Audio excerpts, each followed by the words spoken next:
clarity of how to navigate things based upon where I am. That's why Paul said, I become all things to all men. He's saying, I know myself.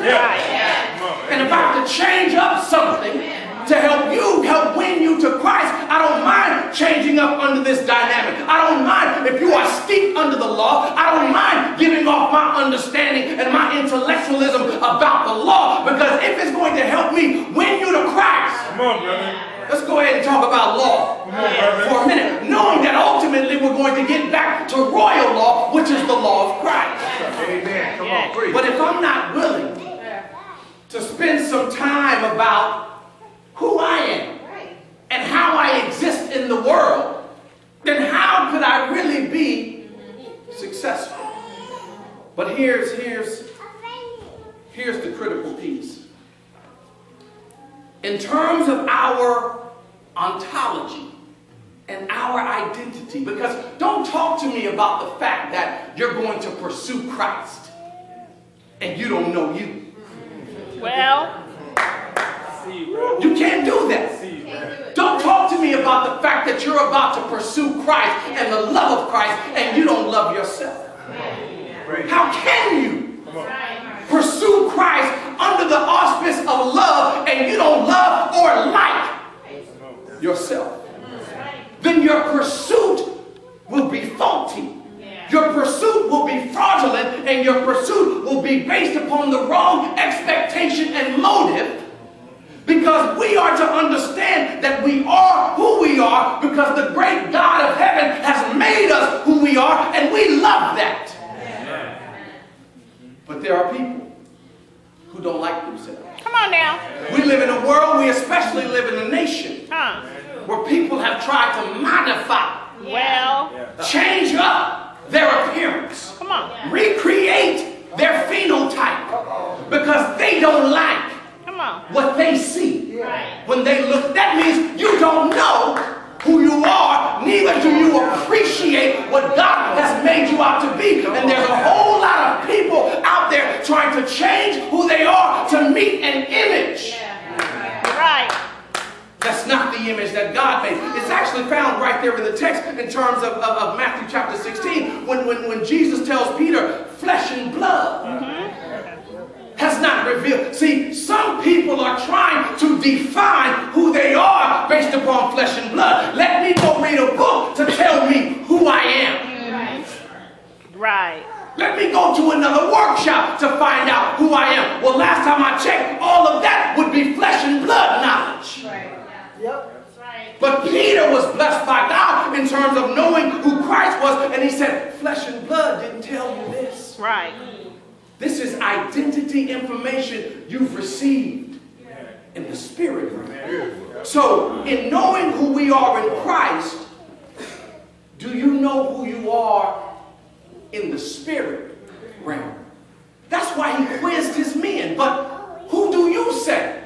Because if I can't get the answer correct about who Jesus is, how can I know who I am? Luke 22:44. We have two dichotomies going on. Absolutely important. Christian ontology, or Christian identity, or even racial identity, requires a great deal of reflection. It requires significant analysis. Because if I don't know who I am, then everything that you say about me, I have to then go research within the recesses of my mind as to whether or not that's true. It's a good point. It's a good point. But when I know who I am, 90% of the stuff that you say, I don't even have to spend 2 seconds on, because it automatically does not match my identity. But without knowing that, we find ourselves like the sea, tossed to and fro going from identity to identity because we're spending the wrong time. Instead of reflection, we're trying to learn based upon what man and woman says. Okay. We are. Now, Jesus went through this process. He knew who he was, and his ministry was successful because Jesus Christ knew that his identity was wrapped and intertwined with his Father's essence and his existence. So Jesus understood, I can't even speak my own words because my identity, I am who my Father is. So therefore, if he tells me to answer, I will answer. Come on, bro. In terms of reflection, Jesus being the author and finisher of our faith, in our identity development and our Christian or our ontology in general, what we deal with and what we have to deal with, trust me, I'm going somewhere. What we deal with and have to deal with is from a trajectory perspective, a directional perspective, diametrically opposed. Jesus knew who he was, but what he struggled with was what he had to become. All right now. It's a good word. So in terms of the identity of Jesus, he already knew who he was. He didn't have to deal with his past. In terms of his development, because he was absolute divinity going into a whole new realm of existence. He didn't have to deal with his past. He had to deal with his future. And knowing what his future was to behold, it sent Jesus to his knees, causing his sweat to turn to great drops of blood. So there he is in Luke 22:44. Trying to come to grips with not his past, but his future.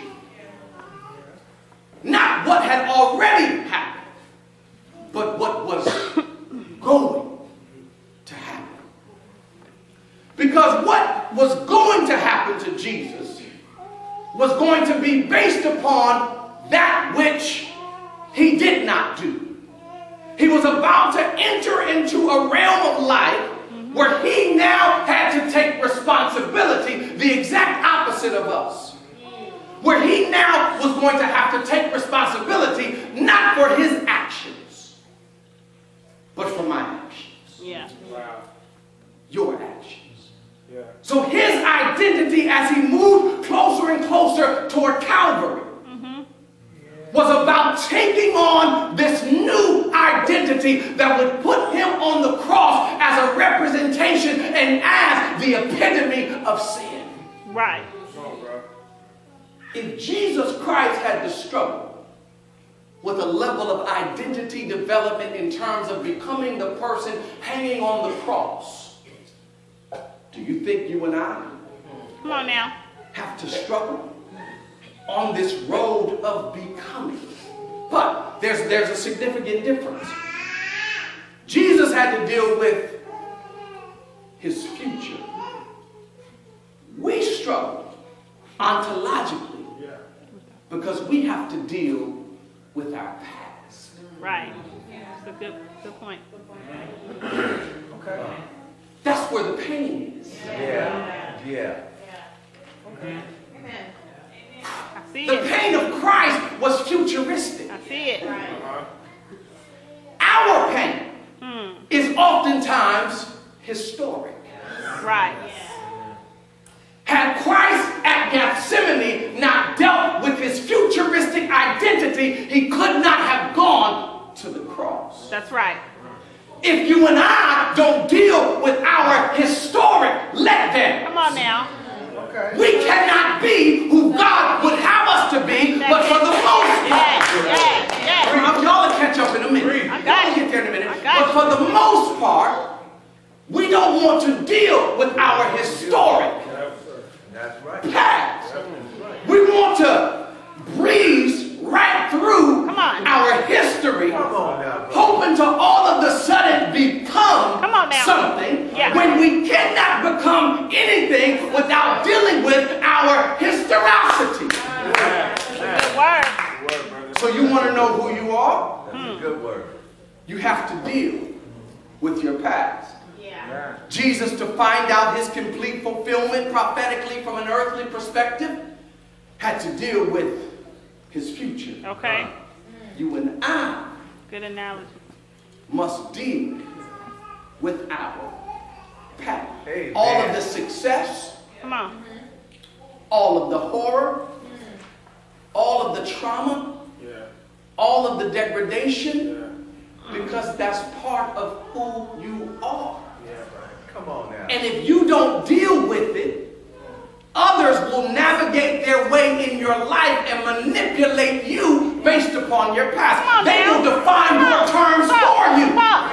So if I don't deal with my past, if I don't, y'all looking strange. If I don't deal with my past situation, Come on. then as people come into my life and figure me out, well, I thought that was a secret. Man, it's all over you. As people come into my life, if I haven't dealt with it, then they will define for me Come on now. what I went through. But we deal with some people that are highly manipulative. Yes, we So do. someone might use my historicity to manipulate me.